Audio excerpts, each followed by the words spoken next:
वालेकुम dear student, welcome to my YouTube channel chemistry Vortex. Student, आज हम लोग 9th क्लास की केमिस्ट्री का एक इम्पोर्टेंट टॉपिक डिस्कस करेंगे, empirical formula and molecular formula. Empirical formula क्या चीज़ है? It is the simplest whole number ratio of atoms present in a compound. एक कंपाउंड के अंदर जितने भी एटम्स मौजूद हैं, अगर हम उनके दरमियान एक सिंपलेस्ट रेशियो ले लें तो वो हमारे पास कहलाता है empirical formula. It is determined by percentage composition. आप लोग ये वाली चीज़ फर्स्ट ईयर के अंदर जाकर पढ़ेंगे कि परसेंटेज कंपोजिशन क्या होती है। बेसिकली कोई भी जो मॉलिक्यूल है वो एटमों से मिलकर बना होता है और हर एक एटम एक स्पेसिफिक अमाउंट के अंदर पाया जाता है। तो उसकी पहले परसेंटेज कैलकुलेट की जाती है, फिर उसके हिसाब से एम्पिरिकल फार्मूला बनाया जाता है। लेकिन आपकी बुक के अंदर ये नहीं है, तो हम लोग टू द पॉइंट लेकर चलते हैं। Empirical formula, it is the simplest whole number ratio of atoms present in a compound. एक कंपाउंड के अंदर जितने भी एटम्स हैं उनके दरमियान एक सिंपलेस्ट रेशियो को आप लोग फाइंड कर लें, उस चीज़ को हम लोग कहते हैं एम्पिरिकल फार्मूला। फॉर एग्जांपल,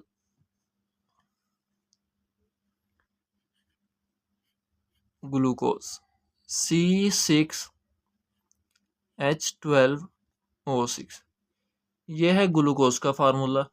अब इसके अंदर एटम कौन कौन से हैं? कार्बन है, रेशो हाइड्रोजन है, रेशो ऑक्सीजन। तो अभी हमने पढ़ा simplest whole number ratio of atoms, तो इसके अंदर कार्बन, हाइड्रोजन और ऑक्सीजन एटम है। इन तीनों के दरमियान हम लोग रेशियो ले लेंगे। अब कार्बन के 6 एटम हैं, हाइड्रोजन के 12 हैं और ऑक्सीजन के 6 हैं। अब इस रेशो को आपने किसी सूटेबल डिजिट के साथ डिवाइड करना है ताकि आपका आंसर डेसिमल के अंदर ना आए। तो हम लोग इसको डिवाइड करते हैं 6 के साथ।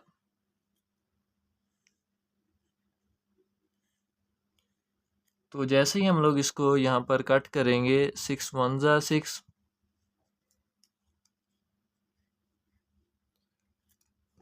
6 2 ज़ा 12 और फिर 6 1 ज़ा 6। तो यहाँ पर आपके पास एक सिंपलेस्ट रेशो आ गई है 1:2:1। तो ग्लूकोज का जो एम्पिरिकल फार्मूला जो बनेगा वो बनेगा CH2O।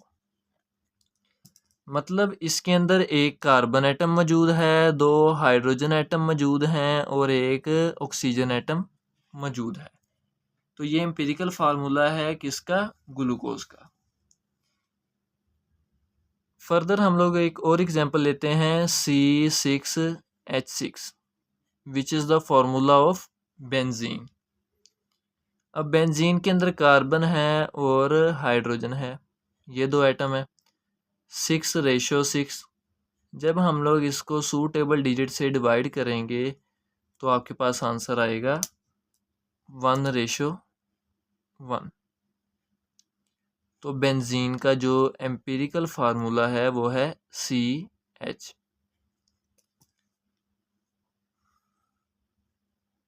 एक और आपको फार्मूला लेकर एग्जांपल लेते हैं फार्मूले की। एक सैंड का जो फार्मूला है वो है SiO2। सैंड को कहते हैं सिलिकॉन डाइऑक्साइड। अब इसके अंदर सिलिकॉन रेशो ऑक्सीजन फाइंड करनी है हमने। सिलिकॉन का एक एटम है, ऑक्सीजन के 2 हैं। तो हम इसको किसी भी सूटेबल अगर डिजिट से डिवाइड करेंगे तो इससे हम लोग मज़ीद इसको छोटा नहीं कर सकते, ये पहले ही सिंपलेस्ट रेशो है। तो इसका आंसर यही आएगा 1:2। तो सैंड का जो फार्मूला है बेसिकली वही उसका एम्पिरिकल फार्मूला भी है, SiO2।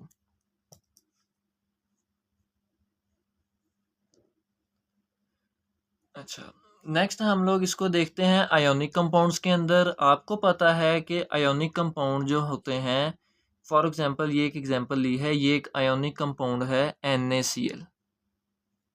NaCl का एक आयोनिक कंपाउंड बनाया है।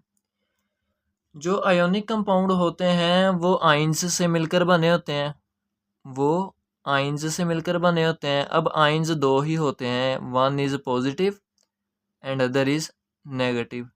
In case of this compound यहाँ पर एक Na पॉजिटिव आइन होगा और एक Cl नेगेटिव आइन होगा।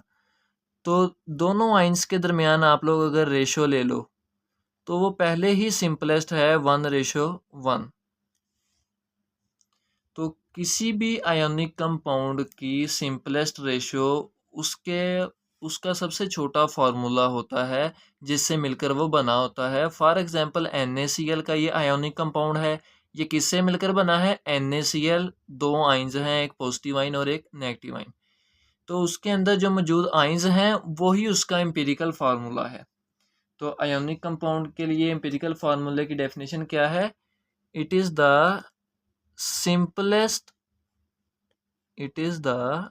simplest whole number ratio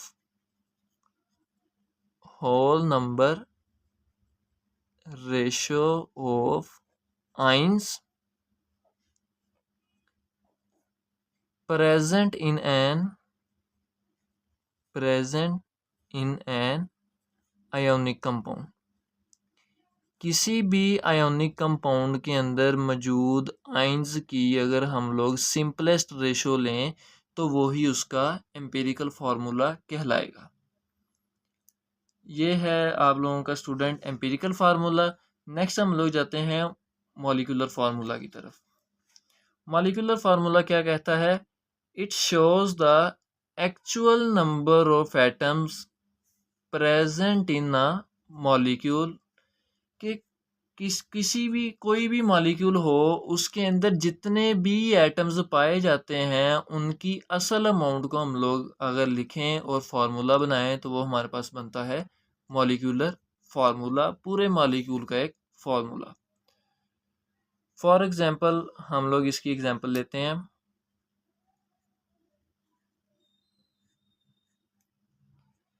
C6H12O6, तो ये बेसिकली है मॉलिक्यूलर फार्मूला। ये ऑलरेडी मॉलिक्यूलर फार्मूला ही है। क्यों? ये ग्लूकोज के अंदर हमें मौजूद एक्चुअल नंबर ऑफ एटम्स के बारे में इंफॉर्मेशन दे रहा है कि उसके अंदर 6 कार्बन एटम है, 12 हाइड्रोजन एटम है और 6 ऑक्सीजन एटम है। नेक्स्ट है C6H6, ये भी मॉलिक्यूलर फार्मूला है। किसका मॉलिक्यूलर फार्मूला है ये? It is the molecular formula of benzene. ये हमें बेंजीन के अंदर मौजूद एक्चुअल नंबर ऑफ एटम्स बता रहा है कि बेंजीन के अंदर 6 कार्बन एटम है और 6 हाइड्रोजन एटम है। तो ये बेंजीन का मॉलिक्यूलर फार्मूला है। एक फार्मूला है कैलकुलेट करने के लिए कि molecular formula is equal to empirical formula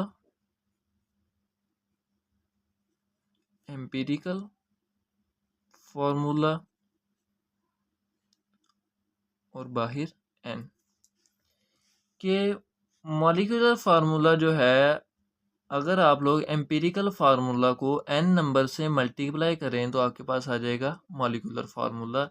इस n नंबर को आप अंदर एम्पिरिकल फार्मूला से अगर मल्टीप्लाई करें, अब ये n नंबर बेसिकली कौन सा नंबर है? ये वही नंबर है जिससे हम लोगों ने यहाँ पर डिवाइड करवाया था इन चीज़ों को। ग्लूकोज के केस में 6 था, हमने 6 से डिवाइड करवाया। बेंजीन के केस में भी 6 था, हमने 6 से डिवाइड करवाया। अभी हम लोग इसको कैलकुलेट करते हैं। ग्लूकोज का जो एम्पिरिकल फार्मूला हमने निकाला था वो था CH2O। तो मैं इसके अंदर वो पुट करता हूँ CH2O। अब n वो नंबर है जिससे हमने डिवाइड करवाया था, किससे करवाया था, 6 से, तो हम लोग 6 बाहर लिख देंगे। अब 6 अंदर मल्टीप्लाई हो जाएगा तो बन जाएगा C6H12 एंड O6। ठीक है, तो ये एम्पिरिकल फार्मूला से मॉलिक्यूलर फार्मूला बन गया ग्लूकोज का। सिमिलरली हम लोग देखते हैं बेंजीन के लिए भी, molecular formula is equal to empirical formula और बाहर n। एम्पिरिकल फार्मूला क्या है बेंजीन का, वो है CH और बाहर नंबर n जो है वो है 6। 6 अंदर मल्टीप्लाई होगा तो बन जाएगा C6H6। अब C6H6 ये मॉलिक्यूलर फार्मूला है, ये किसका मॉलिक्यूलर फार्मूला है, बेंजीन का। तो स्टूडेंट एम्पिरिकल फार्मूला ये सिंपलेस्ट होल नंबर रेशियो होती है, लेकिन मॉलिक्यूलर फार्मूला हमें किसी भी मॉलिक्यूल के अंदर एटम्स की एक्चुअल अमाउंट के बारे में बताता है। तो स्टूडेंट आज के लिए इतना ही। अगर आपको लेक्चर में कोई भी मसला है, कोई भी परेशानी है, तो नीचे कमेंट सेक्शन खुला है, आप लोग कमेंट कर सकते हैं।